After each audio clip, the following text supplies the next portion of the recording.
Rahasia pertama, saya mulai dari sini dulu. Ini ayat sangat penting. Bahkan keutamaannya luar biasa. Bahkan ada ulama yang menyebutkan rahasia Al-Quran rangkumannya ada di Al-Fatihah. Rahasia Al-Fatihah rangkumannya ada di Bismillahirrahmanirrahim. Begitu antum memahami Bismillahirrahmanirrahim, maka antum akan mendapatkan anugerah luar biasa. Lihat sini baik-baik. Masih ingat tadi? Saya cepat ya. Nanti kalau antum ingin detailnya, lihat kajian saya yang tempo lalu tentang menyampaikan tafsir Al-Quran. Di tafsir itu bahasan dari Al-Fatihah, mulai dari Bismillahirrahmanirrahim. Saya jelaskan dengan cukup detail. Sekarang saya percepat. Lihat, masih ingat tadi? Rahman itu sifat Allah kasih dalam urusan apa? Dunia. Dunia. Yang dimaksud dunia di sini, sifat Rahman ini diantaranya mengabulkan dan memudahkan apapun yang antum butuhkan dalam kehidupan dunia. Bahkan langsung Allah katakan, kalau kamu butuh apapun, panggil saya. Dan kalimatnya menyebutkan, panggil Ar-Rahman. Di mana dalilnya Ustaz? Quran, surah 17, ayat 110. Paling kanan sebelah atas, agak ke tengah. Qulid'ullaha awid'ur Rahman. Kalau kamu punya persoalan, punya kebutuhan, punya keinginan apapun, dalam urusan-urusan kamu, terutama di dunia kamu, ya, urusan rumah tangga, urusan kantor, pekerjaan, kehidupan sosial. Kata Allah, jangan berkeluh kesah, capek, jangan bikin status, tidak menyelesaikan masalah. Ingat, kalau ada persoalan, gak usah diungkapkan di status antum. Status itu yang baik-baik aja. Share hadis, share ayat, share nasihat, itu status. Ini masalah di-share ke orang. Kamu tidak seperti yang aku duga. Orang penasaran. Yang paling aneh ditungguin, tak ada komen belum ya?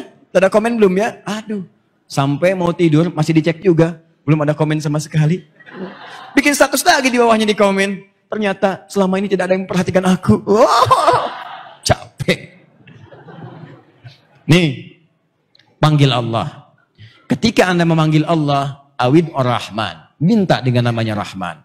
Rahman, ya Rahman, Rahman, ya Rahman. Ternyata sifat Rahman itu diantaranya mengabulkan apapun yang antum inginkan dalam urusan dunia. Bahkan ada yang belum minta, saking dekatnya dengan Ar-Rahman, itu Allahu Akbar. Belum minta sudah dikasih. Qulid Allah awid Ar-Rahman. Allah Ar-Rahman. Apa rahasianya? Karena banyak ustadz orang yang minta, ya Rahman, ya Rahman, ya Rahman, ya Rahman. Mudahkan pekerjaan saya. Ya Rahman, ya Rahman, ya Rahman, ya Rahman. Anugerahkan saya rezeki berlimpah. Ya Rahman, ya Rahman, ya Rahman, ya Rahman. Dekatkan pada pernikahan saya jika engkau ridai itu semua. Tapi tidak terkabul. Pekerjaan jadi sulit, rezekinya kok tiba-tiba tidak susah. Tiba-tiba sudah mau menikah diambil orang, gitu kan? Wah, susah. Apa yang salah? Ternyata kesalahan pertamanya terletak kepada huruf ba di sini, memaknai dan mengamalkan huruf ba. Ba itu dalam bahasa Arab punya 14 arti. Kalau ingin referensi, temukan kemudian di kitab namanya Mughnil Labib an Kutubil A'arib, karya Ibnu Hisham Al-Ansari. Mughnil Labib. Terkenal kitabnya. Gak banyak kok, cuma 2 jilid. Satu jilidnya kurang lebih 300 sampai 400 halaman. Ini jilid pertama. Yang pernah saya baca halaman 29 sampai 59. Disebutkan 14 arti ini. Ada ba ilsaq, ba musahabah, ba istighraq, ba at-tahdid min duni, ba tab'in min duni tahdid, ba at-tab'id ya ma'at tahdid. Banyak sampai ada fungsi 14. Ba lil ghayah dan seterusnya. Nanti setiap antum baca Quran, huruf ba itu bisa beda-beda. Ada ba taukid, alaihissallahu bi ahkamil hakimin. Apa fungsi ba-nya di situ? Ya, wamsahu biru'usikum saat wudu. Al-Maidah ayat ke-6 itu. Wamsahu biru'usikum, begitu mengusap kepala pakai ba. Ba-nya beda-beda di situ. Silahkan antum baca, teliti dengan baik. Kalau sudah paham hukumnya, indah cara baca Quran antum. Ada orang kita, sahabat kita, saudara kita di Indonesia, itu hebat. Dapat PhD di Al-Azhar di Mesir. Hanya membahas huruf ba di Quran surah 5 ayat ke-6. Wamsahu biru'usikum. Kenapa saat membasuh kepala pakai ba? Dibahas huruf ba ini diuraikan oleh beliau. Ba, dapat doktor. S3, PhD, membahas ba. Tuh, yang belum dapat silakan. Ada huruf ta, huruf fa, huruf jim, huruf fa, sampai ya. Banyak. Perbanyak S-nya sampai dingin. Nah, yang ini, ba di sini, ini luar biasa maknanya. Pertama, dia bermakna al-musahabah wal ilsaq. Musahabah wal ilsaq. Kedua, bermakna ghayah. Dua utama ini. Dua utama ini antum kerjakan, maka ini antum bisa raih dengan cepat. Ustadz, apa itu musahabah wal ilsaq? Sebelum saya teruskan, saya boleh minta dispensasi waktu lah. 10 menit boleh nggak? Boleh ya? Nah, supaya ini terjelas. Kalau tidak ya saya tunda pertemuan berikutnya. Ya, boleh? Baik. Baik, teman-teman sekalian, musahabah itu sesuatu yang dekat menyertai. Menunjukkan sesuatu yang dekat yang menyertai. Gadan insyaallah ana mawujud di bumi Panyawangan. Pakai ba bukan fa. Bi bukan fi. Besok nanti saya ada di bumi Panyawangan. Maksud di bumi Panyawangan itu saya dekat di daerah itu. Di situ nggak jauh-jauh, nggak kemana-mana. Dekat di situ. Ya kalau ada ba berarti di dalamnya, di lingkungannya, nggak berpisah, lekat di situ, nggak kemana-mana. 24 jam saya di situ. Misal. Kalau pakai fi bumi Panyawangan, daerahnya masih umum, bisa depan pagarnya, bisa dekat area sekitarannya. Jadi kalau Anda ingin menunjukkan sesuatu yang lekat, dempet, nempel. Sifatnya menyertai, maksudnya gunakan huruf ba. Apalagi kalau sudah ilsok. Ilsok itu rapat, tak terpisahkan. Rapat. Ya, lem dalam bahasa Arab disebut dengan lisok. Lisok. Karena fungsi lem itu untuk merapatkan dua hal yang terpisah. Rapat, nempel kayak perangko. Nempel, nempel, nempel. Itu lisok. Ilsok adalah upaya untuk merapatkan sesuatu sehingga dekat, tak terpisahkan. Nah, ba-nya di sini, perhatikan. Disambungkan kemudian dengan kalimat Allah. Bismillah. Maksudnya apa? Rahasia terbesarnya ada dalam kalimat Nabi SAW. Kullu amrin dzibalin la yubda'u fihi bismillahirrahmanirrahim fahuwa abtar. Setiap perbuatan yang baik-baik yang dikerjakan saat antum berada di dunia, tidak antum kerjakan karena Allah Subhanahu wa taala, maka terputuslah. Terputus di sini bisa dua hal. Satu, pahala akhiratnya, tidak punya pahala. Yang kedua adalah barokah dunianya. Tidak dipercepat kemudian oleh Allah Subhanahu wa taala apa yang ia kerjakan itu dari hasilnya. Maka kalau ingin cepat antum kerjakan, kata Nabi, lihat baik-baik. Ketika mengungkapkan kalimat Bismillahirrahmanirrahim, hurufnya menggunakan ba, maka praktekkan fungsi ini. Maksudnya apa? Kata Nabi, begitu akan mengerjakan segala sesuatu hal, ucapkan Bismillahirrahmanirrahim. Atau singkat misalnya Bismillah, tapi bukan sekedar diucapkan, fungsi ba-nya dipakai. Begitu Anda akan mengerjakan sesuatu, maka rasakan musahabah ilsaq. Anda itu sedang lekat diawasi oleh Allah Subhanahu wa taala. Anda itu sedang dekat dengan Allah. Jadi kalau orang-orang ingin memulai pekerjaan apapun, rasakan saat dikerjakan itu antum sedang diawasi, lekat ilsaq seperti lem nempel, diawasi oleh Allah. Dilihat Allah. Maka orang-orang yang kemudian melakukan sesuatu dan dia merasakan, dilihat, diawasi oleh Allah, maka cara mengerjakannya akan berbeda. Contoh, antum sedang ujian. Tiba-tiba antum mengetahui bahwa di sampingnya ada pengawas. Dekat begini, nempel. Ini ujian, ini di sini, gini aja.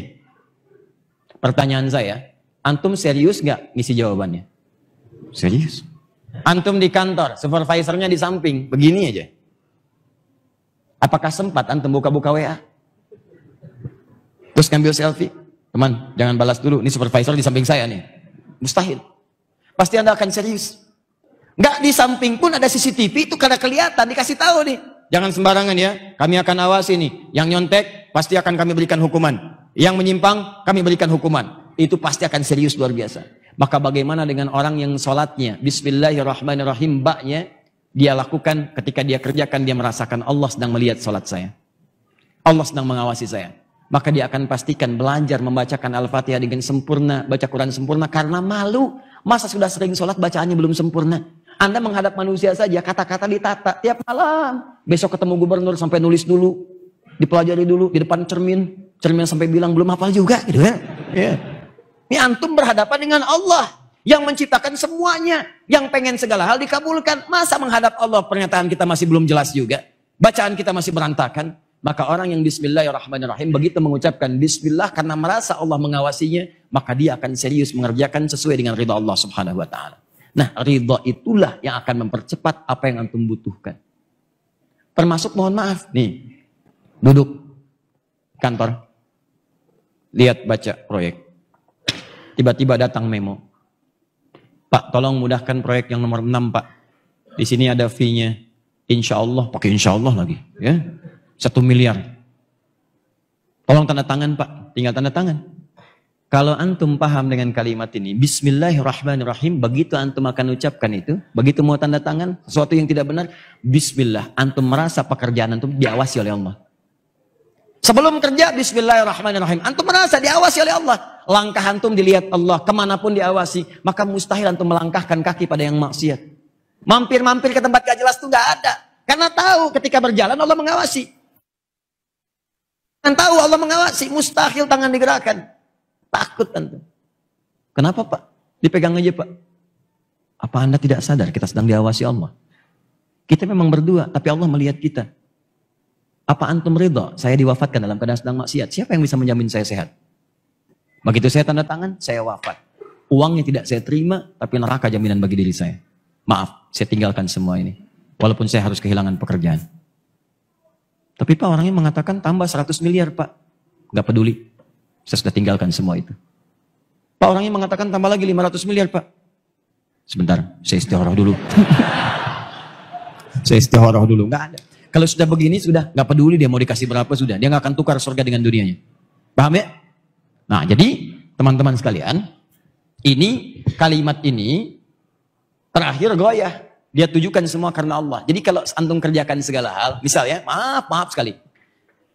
Antum mau kerja nih, ucapkan Bismillahirrahmanirrahim. Antum mau belajar, masuk kampus pendidikan, Bismillahirrahmanirrahim. Maka baknya di sini menjadikan tujuan, goyah itu tujuan. Semua aktivitas lakukan karena Allah.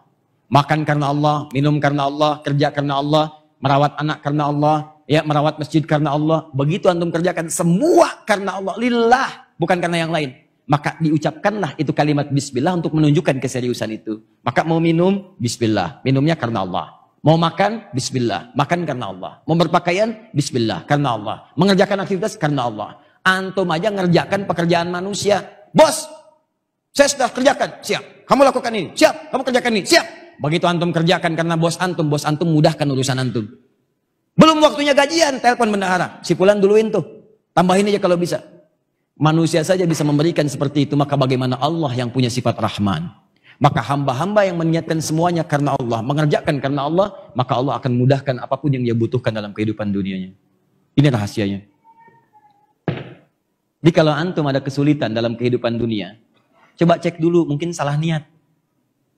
Niatnya untuk dunia aja, maka Allah pun jadikan hukum dunia. Tapi kalau antum jadikan itu karena Allah, maka Allah jadikan hukum akhirat diturunkan ke bumi. Sesuatu yang belum diraih dengan pekerjaan diturunkan dengan begitu mudahnya. Lakukan. Coba teman-teman yang kerja selama ini.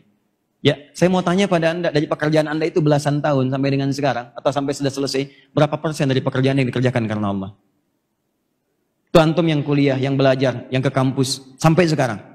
Niat antum belajar itu untuk apa? Cari ijazah, cari PK, cari kerja. Kalau cuma begitu, jangankan antum, yang lain pun udah banyak. Bahkan yang belum beriman pun seperti itu juga. Apa bedanya antum dengan mereka? Mesti ada perbedaan, karena apa yang kita kerjakan itu akan kita bawa pulang. Itu poinnya. Termasuk ustadz juga sama, ingetin tuh. Ustadz doakan, ingatkan supaya dakwahnya karena Allah, bukan karena yang lain. Sebab kalau sudah urusan dunia, udah repot tuh. Sebab ustadz itu jadi panutan. Kalau dakwahnya diarahkan ke urusan dunia, maka umatnya pun akan celaka. Itu yang keliru nanti.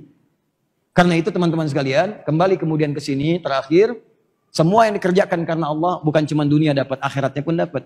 Dunia itu otomatis, nih, contoh ya, misalnya minum nih. Saya ambil contoh, ada dua orang punya gelas yang sama. Mereknya sama Akhir TV. Ada penutupnya. Volume airnya sama, nggak sampai penuh. Ya, airnya air bening, ya kan? Sama semuanya. Jadi yang satu, dua-duanya muslim. Non-muslim kita simpan, dua-duanya muslim. Yang satu cuma minum aja, minum. Yang satu dia ucapkan bismillah. Bismillahirrahmanirrahim, dia minum. Maka minuman yang diucapkan karena Allah dengan menyebut Bismillahirrahmanirrahim, pertama barakah sifat Rahman akan diturunkan pada minuman itu. Minuman ini akan menjadi energi bagi peminumnya yang bukan sekedar menghilangkan haus. Kalau cuma menghilangkan haus, dua-duanya hausnya hilang. Tapi yang ini ada energi positif untuk merespon kebaikan-kebaikan yang ditawarkan kepadanya. Ini jadi tenaga nih, walaupun cuma minum. Makanya orang-orang puasa saat Ramadan, kenapa tambah kuat dibanding sebelumnya? Karena apa yang mereka makan dan minum dia niatkan karena Allah. Bukannya karena Allah, sahurnya karena Allah, macam-macam, lebih kuat. Kalau yang lemes-lemes itu kelihatan, makannya banyak tapi lemesnya banyak. Kenapa? Karena targetnya cuma makan minum aja. Baru sahur, dananya buka. Hari ini buka jam berapa ya? Udah pesen tuh. Bahkan dari malam dari nyiapkan menu buka. Besok buka pakai apa? Yang seperti itu nggak akan jadi tenaga. Betul. Habis di masjid, tiduran lagi. Nyampe rumah, tidur lagi. Masuk kantor, ke musola, tidur lagi. Bahkan hadis palsu. Niyamu shaimi ibadah. Tidur orang puasa, ibadah. Palsu. Ya, jadi itu yang berbahaya. Tapi ketika antum niatkan bismillahirrahmanirrahim, karena Allah jadi tenaga. Yang kedua, kalimat bismillah itu nanti akan mendapatkan barakah dari sifat rahim, memberikan kemuliaan pahala akhirat. Itu yang disebut dengan pahala. Jadi begitu antum ucapkan bismillah atau bismillahirrahmanirrahim, airnya menghilangkan haus, tapi kalimat bismillahirrahmanirrahimnya mendatangkan pahala. Minimal 10 dituliskan nilainya. Quran surah ke-6 ayat ke-160. Man jaa bil hasanati falahu asyru amsalihha. Pekerjaan diniatkan karena Allah jadi hasanah, nilainya 10. Itu yang disebut dengan amal saleh. Maka bismillahirrahmanirrahim, pahala. Datanglah kemudian itu, masuklah antum dengan bekal itu ke surga. Pertanyaan saya, berapa banyak aktivitas kita yang kemudian disertakan dengan sifat ini?